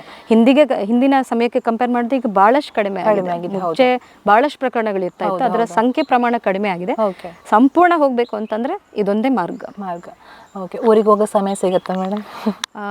ದೂರ ಇರೋದ್ರಿಂದ ಸ್ವಲ್ಪ ಕಡಿಮೆ ಸಿಗೋದು ಇಲ್ಲಿ. ನಿರಂತರವಾಗಿ ಒಂದು 2-3 ದಿನ ರಜೆಗಳಿದ್ರೆ ಆ ಸಂದರ್ಭದಲ್ಲಿ ಹೋಗಿ ಬರೋಕೆ ಅವಕಾಶ ಆಗುತ್ತೆ. ಉಳಿದಂತೆ ಒಂದಿನ ರಜೆಗೆಲ್ಲ ಹೋಗಿ ಬರ್ಲಿಕ್ಕೆ ಆಗೋದಿಲ್ಲ. ಆಗ ಇಲ್ಲೇ ಸುಳ್ಯದಲ್ಲೇನೆ ಬೆಂಗಳೂರು ದೊಡ್ಡ ವಿಶಾಲವಾಗಿಲ್ಲ, ಬಟ್ ಬೆಂಗಳೂರಿಗೆ ಕಂಪೇರ್ ಮಾಡಿದ್ರೆ ಚಿಕ್ಕದು, ಆದ್ರೆ ಚೊಕ್ಕವಾಗಿದೆ. ಎಲ್ರಿಗೂ ಇಷ್ಟವಾಗಿದೆ. ನಮ್ಮೂರು ಜನ ಹೇಗಿದ್ದಾರೆ? ತುಂಬಾ ಖುಷಿ ಪಡ್ತೇನೆ ನಾನು ಸುಳ್ಯ ಜನತೆ ಬಗ್ಗೆ. ಒಳ್ಳೆ ಪರಿಸರ, ಒಳ್ಳೆ ಜನತೆ, ಮತ್ತೆ ತುಂಬಾ ಫ್ರೆಂಡ್ಲಿ ಜನ, ಒಂಥರ ಆತ್ಮೀಯವಾಗಿ ಬರ್ತು ಹೋಗ್ತಾರೆ. ಎಲ್ಲರಿಗೂ ಅಡ್ಜಸ್ಟ್ ಆಗ್ತಾರೆ. ನನಗೆ ಕೂಡ ಅಡ್ಜಸ್ಟ್ ಆಗಿದೆ ಖಂಡಿತ. ಈಗ ತಾಲೂಕು ಆಫೀಸ್ ಅಂತ ಹೇಳುವಂತಹದ್ದು ಭ್ರಷ್ಟಾಚಾರ ಮುಕ್ತವಾಗಿ ಕೆಲಸ ಮಾಡಬೇಕಾಗತ್ತೆ, ಜನರಿಗೆ ಬೇಗ ಕೆಲಸ ಮಾಡಿ ಕೊಡಬೇಕಾಗತ್ತೆ ಅಂತ ನಿಮ್ಮ ಅವಧಿಯಲ್ಲಿ ನೀವು ನೋಡಿದ ಪ್ರಕಾರ ಮೊನ್ನೊಂದು ರೀಸೆಂಟ್ ಆಗಿ ಒಂದು ಇಶ್ಯೂ ಕೂಡ ಆಯಿತು. ಸೊ ಸಣ್ಣ ಸಣ್ಣ ವಿಷಯಗಳಿಗೆ ಕೂಡ ಲಂಚ ತಗೊಳ್ತಾರೆ ಅನ್ನೋ ನನ್ನ ಕಿವಿಗೆ ಬಿದ್ದಿರುವಂತಹದ್ದು. ನೀವು ಎಷ್ಟು ಎಫರ್ಟ್ ಹಾಕ್ತಾ ಇದ್ದೀರಾ ಮೇಡಮ್, ಹೇಗೆ ಕೆಲಸ ಮಾಡ್ತಾ ಇದ್ದೀರಾ ಅಂತ? ಕೆಲಸದ ಬಗ್ಗೆ ಈಗ ನಾವು ಮಾಮೂಲಿಯಾಗಿ ಮಾತಾಡಿದ್ದು, ಮಾಮೂಲಿ ಒಂದು ಮಹಿಳೆಯಾಗಿ ನಿಮ್ಮ ಬಗ್ಗೆ ನಾನು ಮಾತಾಡಿರುವಂತಹದ್ದು. ಕೆಲಸ ಸಮಸ್ಯೆಗಳ ಬಗ್ಗೆ ಸಾಕಷ್ಟು ಲೀಸ್ಟ್ ಇರ್ಬೋದು ಜನಗಳನ್ನ. ನಾವೀಗ ಸುದ್ದಿ ನಮ್ಮ ಮೀಡಿಯಾ ಲೈವಲ್ಲಿ ನಾವು ಟೆಲಿಕಾಸ್ಟ್ ಮಾಡ್ತೀವಿ ಅಂತ ಹೇಳಿದ್ರೆ ಸಾಕಷ್ಟು ಕ್ವಶನ್ಗಳು ನೀವು ಬರ್ಬೋದು. ಬಟ್ ಇವತ್ತು ಅದು ಯಾವುದು ಬೇಡ, ನಾವು ಜಸ್ಟ್ ನಿಮ್ಮ ಮಹಿಳೆಯಾಗಿ ಜನರಿಗೆ ನಾವು ಯಾವ ಥರ ಫೋಕಸ್ ಆಗಿರಬೇಕು ನಮ್ಮ ಲೈಫಲ್ಲಿ ಅನ್ನುವಂಥ ನಿಮ್ಮ ಜೊತೆ ನಾನು ಮಾತಾಡ್ತಿರುವಂಥದ್ದು. ಬಟ್ ಒಂದು ಕ್ವಶನ್ ನಾನು ಕೇಳ್ತಾ ಇದ್ದೀನಿ, ಯಾವ ರೀತಿ ನೀವು ಒಂದು ಅಂದರೆ ಕೆಲಸವನ್ನು ಮಾಡಿಸ್ತಾ ಇದ್ದೀರಾ ಅಂತ? ನಾನು ಆಗಲೇ ಹೇಳಿದಾಗೆ ಆಫೀಸ್ ವರ್ಕಲ್ಲಿ ಪ್ಲ್ಯಾನಿಂಗ್ ಇರಬೇಕು. ಸೊ ಪ್ರತಿದಿನ ನಮ್ಮ ಆಫೀಸ್ಗೆ ಸಾರ್ವಜನಿಕರು ಯಾವ್ಯಾವ ಕೆಲಸಗಳಿಗೆ ಬರ್ತಾರೆ, ಅವರು ಕೊಡುವಂಥ ಇನ್ವರ್ಟ್ ಟಪಾಲ್ನಲ್ಲಿ ಬರುವಂಥ ಅರ್ಜಿಗಳು ಯಾವ್ಯಾವ ವಿಧಾನದಲ್ಲಿರುತ್ತೆ, ಹಾಗೆ ನಮ್ಮ ಹೈಯರ್ ಅಥಾರಿಟಿಯಿಂದ ಡೈರೆಕ್ಷನ್ ಮಾಡಿ ಬರುವಂಥ ಪತ್ರಗಳು ಯಾವ್ಯಾವ ವಿಷಯಗಳಿರುತ್ತೆ ಅದೆಲ್ಲವನ್ನು ಪರ್ಸನಲಿ ನಾನೇ ನೋಡ್ತೇನೆ. ಸೊ ಅದರಲ್ಲಿ ಆದ್ಯತೆ ಕೆಲಸಗಳು ಅಂತ ಇರುತ್ತೆ. ನಮಗೆ 100 ಟಪಾಲ್ ಇನ್ವರ್ಡ್ ಆಗುತ್ತೆ ಅಂತಂದ್ರೆ ಅದ್ರಲ್ಲಿ ಪ್ರಯಾರಿಟಿ ವರ್ಕ್ಸ್ ಇರುತ್ತೆ. So court related immediate action ಮಾಡುವಂಥ ಲೆಟರ್ಸ್, ಮತ್ತೆ ಪಬ್ಲಿಕ್ಗೆ ಏನೋ ಸಿವಿಯರ್ ಇಶ್ಯೂ ಆಗಿರುತ್ತೆ ಅದನ್ನ ಸಾಲ್ವ್ ಮಾಡ್ಕೊಡಿ ಅಂತ ನಮ್ಮಲ್ಲಿ ಅರ್ಜಿ ಕೊಟ್ಟು ಹೋಗಿರ್ತಾರೆ. ಅಂತ ವಿಷಯಗಳನ್ನ ನಾನೇ ನೋಟ್ ಮಾಡಿಕೊಂಡು ಇಮಿಡಿಯೇಟ್ ಆಗಿ ಸಂಬಂಧಪಟ್ಟ ಕೇಸ್ ವರ್ಕರ್ ಇರ್ಬೋದು ಅಥವಾ ಶಿರಸ್ದಾರ್ ಇರ್ಬೋದು ಅವ್ರನ್ನ ಕರೆಸ್ಕೊಂಡು RI ಅಥವಾ VA ಇರ್ಬೋದು, ಕೂಡಲೇ ಅದಕ್ಕೆ ನಾನು ಪ್ರತಿಕ್ರಿಯೆ ಕೊಡೋಕೆ ಪ್ರಯತ್ನ ಮಾಡ್ತೇನೆ. ಸೊ ಆ ಥರ ಮಾಡಿದಾಗ ಏನಾಗುತ್ತೆ ಅಂದರೆ ಜನ ಅಗ್ರೆಸಿವ್ ಆಗೋದು ಕಡಿಮೆ ಆಗುತ್ತೆ. ಸೊ ನಾವು ಬಂದಾಗ ಇಲ್ಲಿ ನಮಗೆ ಸ್ಪಂದನೆ ಸಿಗ್ತಾ ಇದೆ, ತಕ್ಷಣನೇ ಅದಕ್ಕೆ ಏನೋ ಒಂದು ಅವರು ಉತ್ತರ ಕೊಡ್ತಾ ಇದ್ದಾರೆ ಅಂತ ಒಂದು ಅವರಿಗೆ ಮನಸ್ಥಿತಿ ಬಂದರೆ ಆಗ ಸಹಜವಾಗಿ ಅಡ್ಜಸ್ಟ್ ಆಗ್ತಾರೆ ಕಚೇರಿ ಕೆಲಸಗಳಿಗೆ. ಸೊ ಹಾಗಾಗಿ ಸಾರ್ವಜನಿಕರಿಗೆ ನಾನು ಹೇಳೋದಿಷ್ಟೇ, ನಿಮ್ಮದು ಏನೇ ವಿಚಾರ ಇದ್ರೂ ಕೂಡ ಅಲ್ಲಿ ಇಲ್ಲಿ ಎಲ್ಲೋ ಹೇಳೋದು ಬೇಡ. ನಿಮಗೆ ಯಾವ ಇಲಾಖೆಯಲ್ಲಿ ಕೆಲಸ ಆಗಬೇಕು ನೇರ ನೀವೇ ಸಾಧ್ಯವಾದರೆ ಮುಖತಃ ಅಧಿಕಾರಿಗಳನ್ನ ಭೇಟಿ ಮಾಡಿ. ಅವರೊಂದು ವೇಳೆ ಬ್ಯುಸಿ ಇದ್ದು ಮೀಟಿಂಗ್ ಅಥವಾ ಬೇರೆ ಎಲ್ಲೋ ಶೆಡ್ಯೂಲಲ್ಲಿ ಇದ್ದರೆ ಸಿಕ್ಲಿಲ್ಲ ಅಂತಂದ್ರೆ ಸಂಬಂಧಪಟ್ಟ ಕಚೇರಿಯ ಶಿರಸ್ದಾರ್ ಇರ್ತಾರೆ, ಅವರನ್ನ ಕೂಡ ನೀವು ಕಾಂಟ್ಯಾಕ್ಟ್ ಮಾಡಿಬಿಟ್ಟು ಮಾಹಿತಿಯನ್ನ ಅವರಲ್ಲಿ ಕೇಳಿ ಪಡಿಬಹುದು. ಮತ್ತೆ ಏನು ಕೆಲಸ ಇದೆ ಅದರದ್ದು ತುರ್ತು ಏನು ಅಂತ ಕೂಡ ಸ್ವಲ್ಪ ಮನವರಿಕೆ ಮಾಡಿಕೊಟ್ಟು ಹೋಗ್ಬೇಕಾಗುತ್ತೆ ಆಫೀಸ್ನಲ್ಲಿ. ಆ ರೀತಿ ನೀವು ನೇರವಾಗಿ ಬಂದು ಅಪ್ರೋಚ್ ಮಾಡಿದಾಗ, ಈಗ ನೀವೇನು ಹೇಳಿದ್ರಿ ಈ ಥರ ಸಮಸ್ಯೆ ಆಗ್ತದೆ, ಯಾರೋ ಥರ್ಡ್ ಪರ್ಸನ್ ಈ ರೀತಿ ಹಣ ತಗೊಂಡು ಕೆಲಸ ಮಾಡಿಕೊಟ್ಟು ಅಂಥವೆಲ್ಲ ತಂತಾನೆ ಅವಾಯ್ಡ್ ಆಗುತ್ತೆ. ಸೊ ನಿಮ್ಮ ಕೆಲಸದ ಇಂಪಾರ್ಟೆನ್ಸು ಅಧಿಕಾರಿಗಳಿಗೆ ಮತ್ತೆ ಶಿರಸ್ತಾರ್ಗಳಿಗೆ ಬೇಗ ಅರ್ಥ ಆಗುತ್ತೆ, ಮನವರಿಕೆ ಆಗುತ್ತೆ. ಅವ್ರು ಅದಕ್ಕೆ ಬೇಗ ಆದ್ಯತೆ ಕೊಟ್ಟು ಕೆಲಸ ಮಾಡಿಸ್ಕೊಡೋ ಪ್ರಯತ್ನ ಮಾಡ್ತಾರೆ. ಹಾಗಾಗಿ ನೇರವಾಗಿ ಕಚೇರಿಗೆ ಬನ್ನಿ, ನಿಮ್ಮದು ಏನಿದೆ ನಾವು ಹೇಳ್ತೇವೆ, ನಿಮ್ಮ ಕೆಲಸಗಳು ಏನಾಗಿದೆ ಅಥವಾ ಹಿಂದೆ ಕೊಟ್ಟ ಅರ್ಜಿದು ಬಾಕಿ ಏನಾದರೂ ಇದೆಯಾ ಅಂತ ಹೇಳಿ ಅದರದ್ದು ಮುಂದುವರೆದ ಕೆಲಸ ಭಾಗ ಏನಾಗಬೇಕು ಅಂತ ಕೂಡ ಹೇಳ್ತೇವೆ. ನಿಮಗೆ ಎಷ್ಟು ಸಮಯದಲ್ಲಿ ಅದನ್ನು ಸರಿಪಡಿಸ್ಕೊಳ್ತೀವಿ ಅಂತ ಹೇಳ್ತೇವೆ. ಅಥವಾ ನಿಯಮಗಳಲ್ಲಿ ಅದನ್ನು ಮಾಡಲಿಕ್ಕೆ ಅವಕಾಶವೇ ಇಲ್ಲ ಅಂದಾಗ ಇಂಥ ಕಾರಣಕ್ಕಾಗಿ ಇದನ್ನು ಮಾಡಿಕೊಡೋದಕ್ಕೆ ಅವಕಾಶ ಇಲ್ಲ ಅಂತ ಕೂಡ ನೇರವಾಗಿ ಹೇಳ್ತೇವೆ. ಹಾಗಾಗಿ ಏನೇ ಮಾಹಿತಿ ಇದ್ರೂ ಕಚೇರಿಯಲ್ಲಿ ಬಂದು ತಗೊಳ್ಳಿ, ಆಗ ನಿಮಗೆ ಇಂಥ ಸಮಸ್ಯೆಗಳು ಇರೋದಿಲ್ಲ. ನೀವು ಕೂಡ ಬಡತನದಲ್ಲೇ ಬಂದಿರುವಂತಹದ್ದು, ಸೊ ಆಗ ನಿಮಗೆ ಕೂಡ ಜನರ ಸಮಸ್ಯೆಗಳು ಕಷ್ಟಗಳು ಅರಿವಾಗತ್ತೆ ಅಲ್ವಾ ಮೇಡಮ್? ನೀವು ಕೂಡ ತಹಶೀಲ್ದಾರ್ ಅಂತ ಹೇಳಿದ್ರೆ ಕೂಡಲೇ ನಾವು ಕೂಡ ಮನುಷ್ಯರೇ ಅಲ್ವಾ, ನಮಗೆ ಕೂಡ ಒಂದು ಫೀಲಿಂಗ್ಸ್ ಇರುತ್ತೆ, ನಾವು ಶೇರ್ ಮಾಡ್ಕೊಳ್ಬೇಕಾಗತ್ತೆ. ಬಟ್ ಕೆಲಸ ಅಂತ ಹೇಳುವಾಗ ನಾವು ಪ್ರಾಂಪ್ಟ್ ಆಗಿರಬೇಕಾಗತ್ತೆ, ಸ್ಟ್ರಿಕ್ಟ್ ಆಗಿರಬೇಕಾಗತ್ತೆ ಅಲ್ವಾ? ಸೊ ಹಾಗಾಗಿ ನೀವು ಹೇಳ್ತಿರುವಂಥದ್ದು ಡೈರೆಕ್ಟ್ ಆಗಿ ಹೇಳಬೇಕಾಗಬೇಕು ಅಂತ ಹೇಳುವಂಥ ಮಾತುಗಳನ್ನು. ಸೊ ಹಾಗಾಗಿ ಜನಪ್ರತಿನಿಧಿಗಳು ಯಾವ ರೀತಿ ಸಪೋರ್ಟ್ ಮಾಡ್ತಾ ಇದ್ದಾರೆ? ಒಳ್ಳೆ ಸಹಕಾರ ಇದೆ. ಎಲ್ಲ ಸ್ಥಳೀಯವಾಗಿ ಮಾನ್ಯ ಶಾಸಕರಿಂದ ಹಿಡಿದು ಬೇರೆ ಎಲ್ಲ ಸ್ಥಳೀಯ ಪ್ರತಿನಿಧಿಗಳು ಎಲ್ಲರಿಂದಲೂ ಒಳ್ಳೆ ಉತ್ತಮವಾದ ಸಹಕಾರ ಇದೆ. ಕಚೇರಿ ಸಿಬ್ಬಂದಿಯಿಂದ ಕೂಡ ಒಳ್ಳೆ ಸಹಕಾರ ಇದೆ. ಸಾರ್ವಜನಿಕರಿಂದ ಕೂಡ ಒಳ್ಳೆ ಸಹಕಾರ ಮತ್ತೆ ಒಳ್ಳೆ ಪ್ರತಿಕ್ರಿಯೆ ಇದೆ. ಸೊ ಕೆಲಸ ನಿರ್ವಹಣೆಗೆ ಇಷ್ಟು ಸಪೋರ್ಟ್ ಸಿಕ್ಕರೆ ಖಂಡಿತವಾಗಿ ಉತ್ತಮವಾಗಿ ಕೆಲಸ ಮಾಡ್ಬೋದು. ಓಕೆ, ಕೊನೆಯದಾಗಿ ಏನಾದರೂ ಮಾತಾಡೋಕ್ಕಿದೆಯಾ ಮೇಡಮ್? ಅದೇ ವಿಶೇಷ ಅಂತಿಲ್ಲ. ಅದೇ ನನ್ನ ರೆವಿನ್ಯೂ ಸರ್ವಿಸ್ ಅಲ್ಲಿ ಟೋಟಲ್ ಎಷ್ಟು ವರ್ಷ ಆಯ್ತು ನಮಗೆ ನಿಮ್ಮ ಸರ್ವಿಸ್? ಎಷ್ಟು ವರ್ಷ? ಈಗ ನಂದು 2017 ಅಲ್ಲಿ ಜಾಯ್ನ್ ಆಗಿದ್ದಲ್ಲ, ಆಲ್ಮೋಸ್ಟ್ 8+ ಇಯರ್ಸ್ ಆಯಿತು.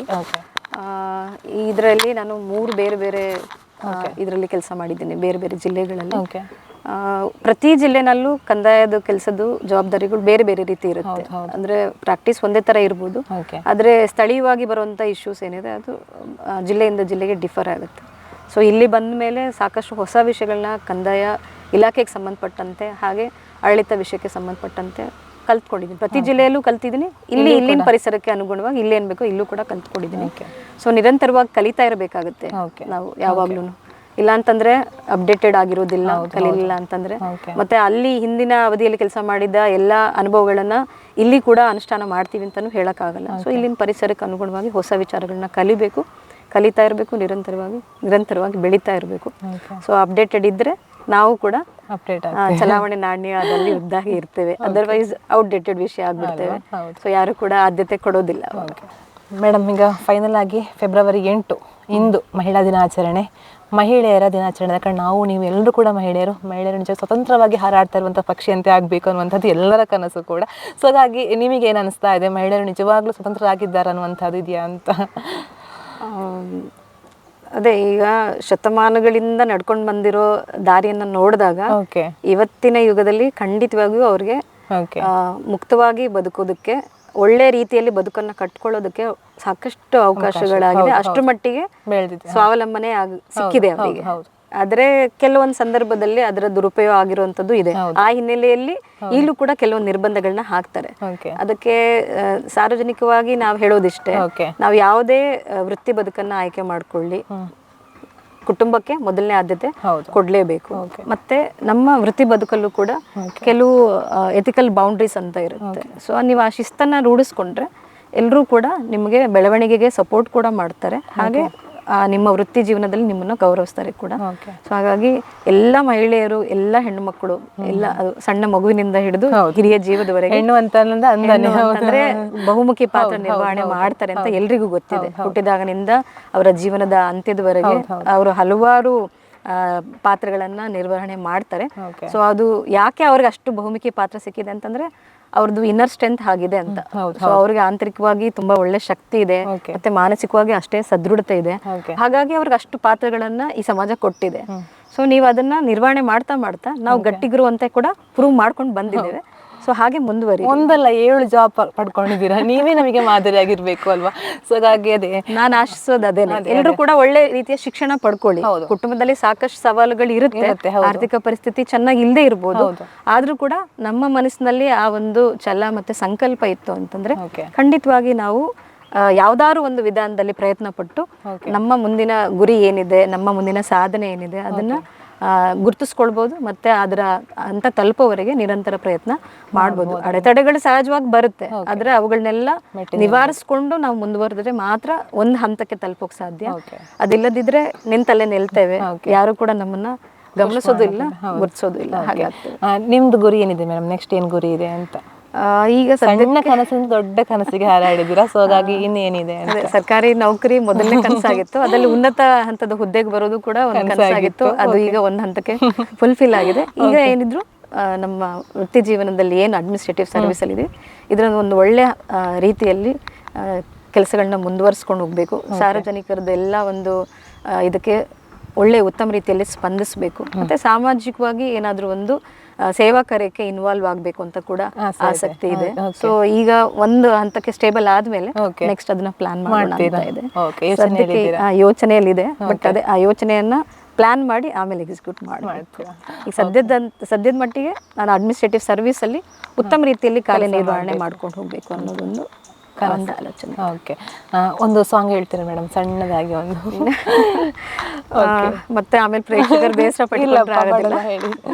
ಓಕೆ, ಎಷ್ಟು ಸಿಂಪಲ್ ಆಗಿದ್ದೀರಾ ನಿಜವಾಗ್ಲೂ. ನೀವು ಹೇಳಿದ್ರಿ ನನಗೆ, ನಾನು ಕೂಡ ಅಷ್ಟೇ ಸಿಂಪಲ್ ಆಗಿರ್ತೀವಿ, ಬಟ್ ಮೇಕಪ್ ಬಂದ್ರೆ ಸ್ಟುಡಿಯೋ ಕ್ಯಾಮರಾ ಮುಂದೆ ಬಂದಾಗ ನಾವು ಕೂಡ ನಮ್ಮ ಕೆರಿಯರಿಗೆ ಮಾಡ್ಬೇಕಾಗತ್ತೆ. ಸೊ ಹಾಗಾಗಿ ನನಗೆ ನಾನು ಆಫೀಸಲ್ಲಿ ಹೇಳ್ತಾ ಇದ್ದೆ ನಮ್ಮ ರಿಪೋರ್ಟರ್, ಎಷ್ಟು ಸಿಂಪಲ್ ಆಗಿದ್ದಾರೆ ಅಲ್ಲ ಅವರು ಅಂತೇಳಿ ಅಂತ. ಮತ್ತೆ ಅವರು ಆರ್ಟಿಕಲ್ ಓದಿದ್ಮೇಲೆ ಗೊತ್ತಾಯ್ತು ಒಬ್ಬ ಒಂದಲ್ಲ 7 ಜಾಬ್ ಅಂತ ಹೇಳುವಾಗ ನಿಜವಾಗ್ಲೂ ಹ್ಯಾಟ್ಸ್ ಅಪ್ ಮೇಡಮ್ ನಿಮಗೆ. ಸೊ ಹಾಗಾಗಿ ಒಂದು ಸಾಂಗ್ ಹೇಳಿಬೇಡಿ ಸಣ್ಣಕ್ಕೆ ಅಂತ. ಹೂವು ಚೆಲುವೆಲ್ಲ ನಂದೆಂದಿತು, ಹೂವು ಚೆಲುವೆಲ್ಲ ನಂದೆಂದಿತು, ಹೆಣ್ಣು ಹೂ ಹೂವ ಮುಡಿದು ಚೆಲುವೆ ತಾನೆಂದಿತು, ಹೂವು ಚೆಲುವೆಲ್ಲ ನಂದೆಂದಿತು. Thank you so much ma'am. ಅದು ಹಳೆ ಸಾಂಗ್ ಇಷ್ಟ ಅಂತ ಹೇಳಿದ್ರಿ, ಇವಾಗಿನ ಸಾಂಗ್ ಅಂತೂ ಕೇಳೋಕ್ಕೆ ಆಗೋದಿಲ್ಲ, ರಿಲೀಕ್ಸಲ್ಲಿ ಏನೇನೋ ಇರುತ್ತೆ. ಸೊ ಹಾಗಾಗಿ ಚೆನ್ನಾಗಿ ಹಾಡಿದ್ರಿ ಮೇಡಮ್. ಸೊ ಹಾಗಾಗಿ ನಿಮ್ಮ ಕನಸುಗಳು, ಸಾಕಷ್ಟು ಕನಸುಗಳು ಕಂಡಿದ್ರಿ, ಕಷ್ಟ ಬಂದ್ರಿ, ಮುಂದೆ ಬಂದರೆ ಇನ್ನೂ ಸಾಕಷ್ಟು ಆಸೆಗಳಿದೆ ಅಂತ ಹೇಳಿದ್ರಿ. ಸೊ ಹಾಗಾಗಿ ಸುದ್ದಿಯೊಂದಿಗೆ ನೀವು ಮಾತಾಡಿದ್ರಿ. ಸೊ ಮಹಿಳಾ ದಿನಾಚರಣೆಯ ಪ್ರಯುಕ್ತ ನಿಮ್ಮನ್ನು ನಾವು, ನಮಗೆ ನಮ್ಮೆಲ್ಲ ಮಹಿಳೆ ನೀವು ಸ್ಫೂರ್ತಿ ಅನ್ನೋ ದೃಷ್ಟಿಯಿಂದ ನಿಮ್ಮನ್ನು ನಾವು ಕರೆಸಿ ಮಾತಾಡಿರುವಂಥದ್ದು.